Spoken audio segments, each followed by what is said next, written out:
G'day everyone, David from Explore Oz Traveller app tip today, creating place using coordinates.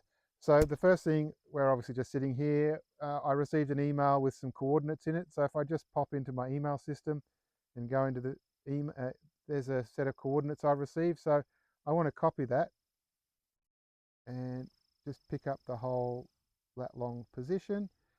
There are a number of camping and other websites where you can get positions from.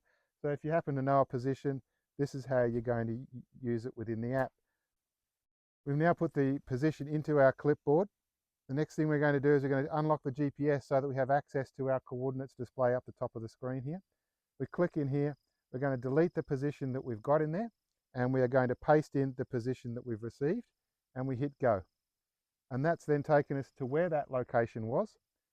As you can see, it was the top of Uluru, and that's exactly what I asked it to do. To create a place there now, we would hit the pin, and it's going to create a place at the crosshairs. Obviously, we're being told it's close to Uluru and all of these other locations, and do you really want to use one of those? If we wanted to create our own place here, we could type these in and hit save. That's how you create a place using the coordinates in the Traveller app.